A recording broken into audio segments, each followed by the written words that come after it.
Welcome to the Grad Ireland Career Discovery Week podcast. My name is Ruairi Kavanagh, editor with Grad Ireland. In this series, we showcase the work, study and career development opportunities available with some of the employers and course providers who are featuring in the Grad Ireland Career Discovery Week. So I'd like to welcome Adrian McCarthy here on the Grad Ireland Career Discovery Week podcast today. Adrian is the manager of ForPurpose, which is a graduate program for the not-for-profit sector, and he's here to tell us about opportunities in that sector, some tips for students and graduates who are interested in career paths within this very diverse and growing area. Adrian, thanks for joining us here today. No problem at all, Ruairi. Thanks for having me. So can you tell us a bit about the ForPurpose graduate program? What sort of careers can be expected as part of that program and obviously after the program? Yeah, sure. So I suppose the program has been around since 2012, and it's undergone a number of kind of iterations and evolutions since then.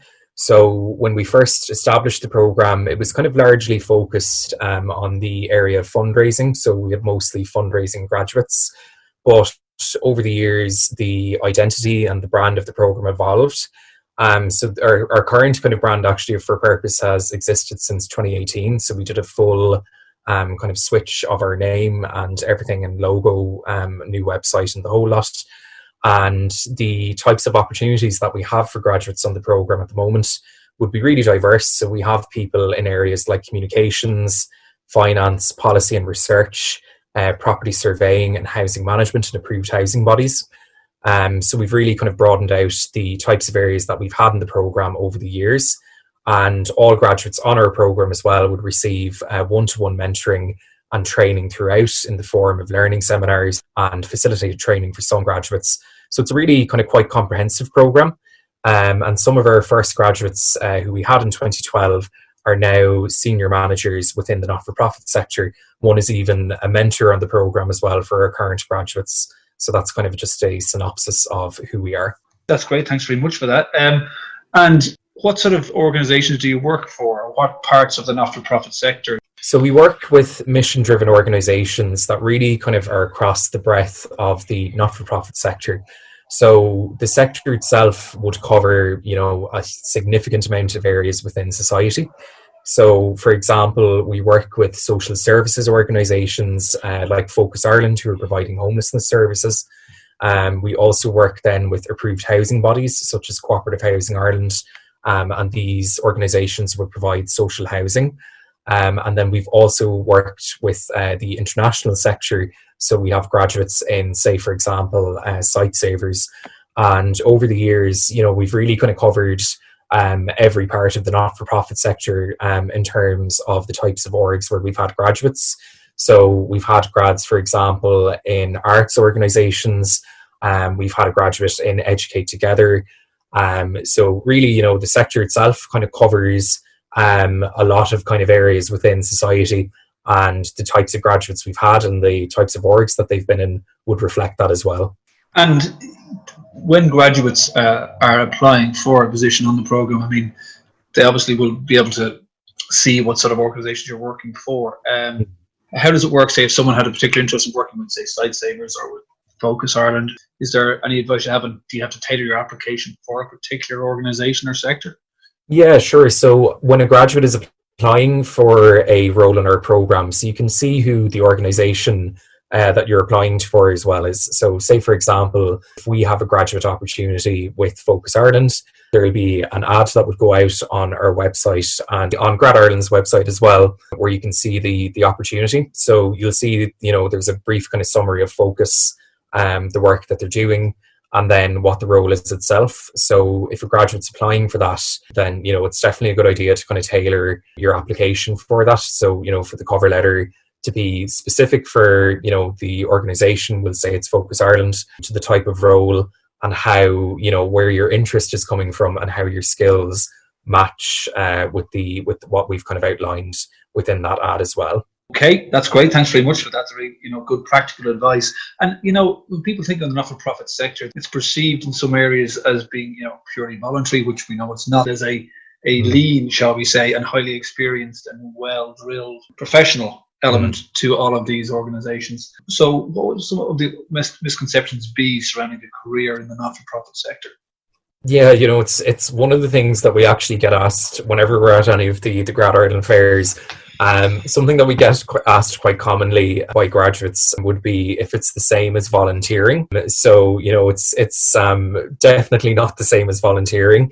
Anyone on our program, on the ForPurpose program, is employed, and the sector overall employs over 160,000 people.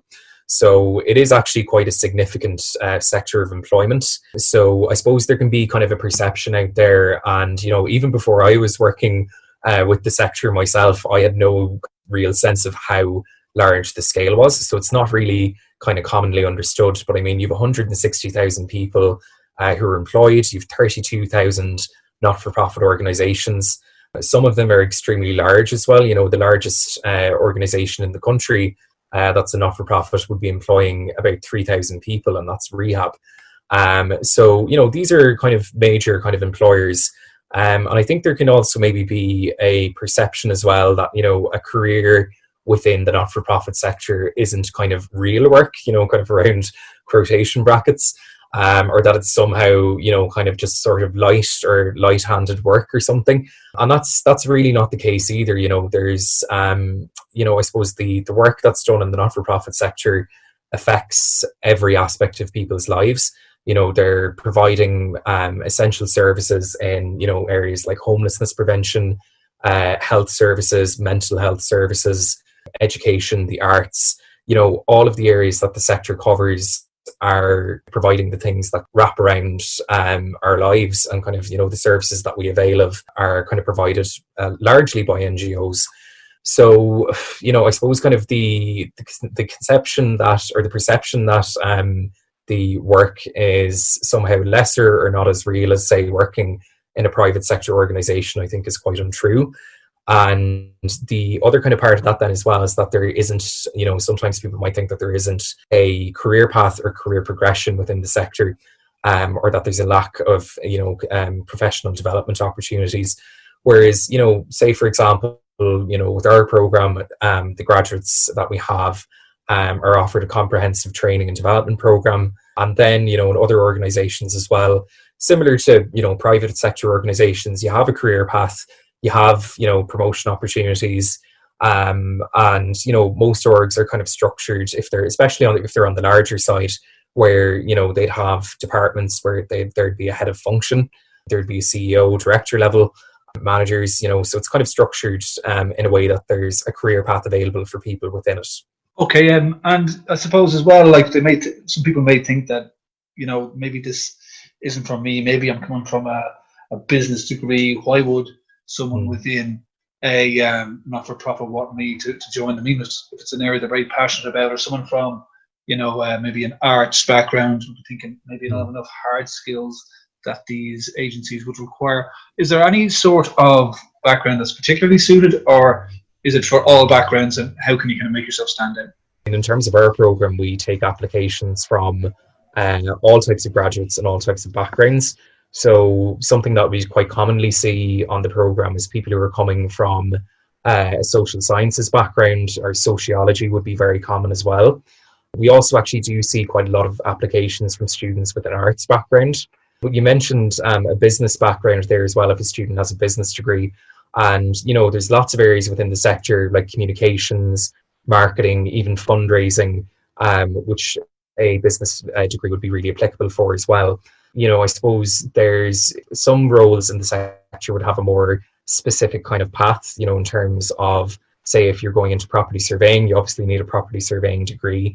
And the same goes for areas like social care. But broadly speaking, in terms of roles such as communications and areas like that, then, we see applications on our program anyway that are coming from a wide range of backgrounds. And we even see, quite kind of niche programs as well. I think we have a graduate at the moment whose undergraduate degree is in astrophysics. And that person is actually working in a finance department within one of the organizations that we work with. Really, I suppose, kind of, the degrees that people have can be applied quite broadly across the sector. It doesn't necessarily need to be a degree that's focused, that has focused on the not-for-profit sector. And when you talk about like some of the soft skills are particularly suited for this sector? How do you make your application stand out, or even in terms of hard skills? What sort of skills should you be highlighting? I suppose one of the key things that we look for on our program is if, someone has some kind of demonstrable interest or prior kind of activity or experience within the sector. And when I say that, I don't necessarily mean, work experience. We're not looking for anyone to bring work experience because it is a graduate entry level role. However, if someone's even been involved with a society while they were in college, that's hugely beneficial to have. If they were volunteering with a not-for-profit, even outside of college alongside their studies, that's really, really good to have as well. Because it kind of, oftentimes in the interview process, people will kind of talk about what sparked their interest and their motivation in the sector. And it's often, after they got involved with a voluntary role in college that they kind of got thinking then, can I do this for a career as well? I suppose another kind of thing then that would be kind of quite key to have is a certain level of empathy. Pretty much every not-for-profit in some shape or form is working with people and providing a service of some sort. So, being able to kind of empathize with, say, the needs of people who are homeless or at risk of homelessness, if you're going into a homeless organization, would be something that we look for. So someone who can empathize would be good to have as well. And I think the other kind of softer skills that are key as well would be kind of presentation skills and communication ability. So, quite often the not-for-profit sector might not be as understood as some other sectors. So the ability to kind of communicate your work and what you're doing is key. And then, kind of even when it comes to communicating, say, for example, to a funder or a donor, to be able to communicate what you're doing, the impact and the value of your work in order to be able to secure your funding would be really, really key as well.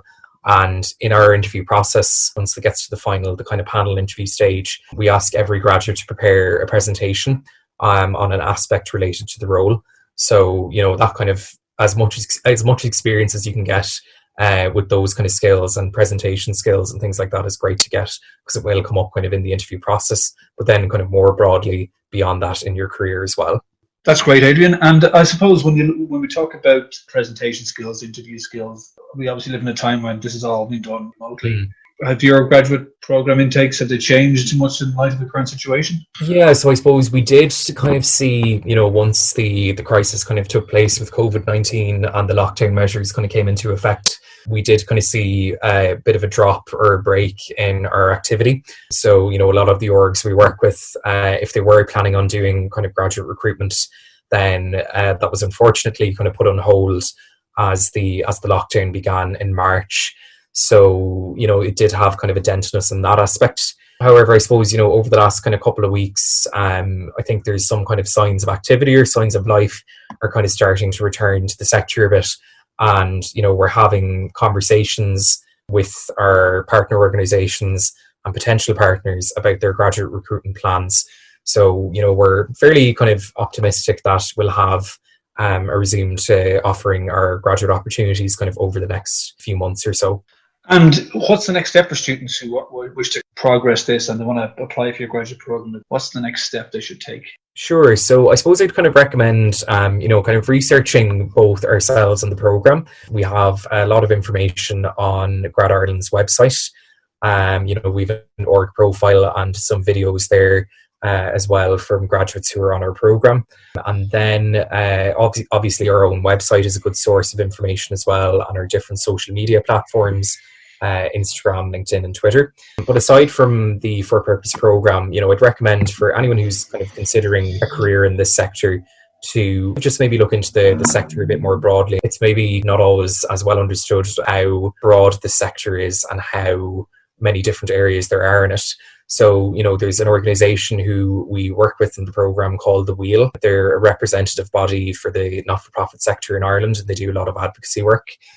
So they'd have a lot of information and resources on information about the sector and how it's kind of made up and what it's comprised of.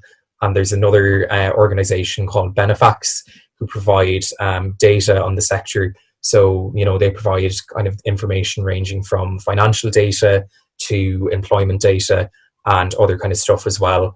So, if someone's coming into us in an interview process and they have that kind of level of knowledge, even beyond the organisation that they're applying for, then that would really kind of stand out to us in the interview process. That's great, Adrian. And just so we can be clear for anyone listening, your website is? So the website is www.forpurpose.ie. Listen, many thanks for taking the time to talk to us today. It's great information about a very diverse sector that, as you mentioned yourself, has a lot of misconceptions around it, but is a real source of varied career paths for graduates. Thanks again for joining us today, Adrian. No problem. Thanks a million, Ruairi.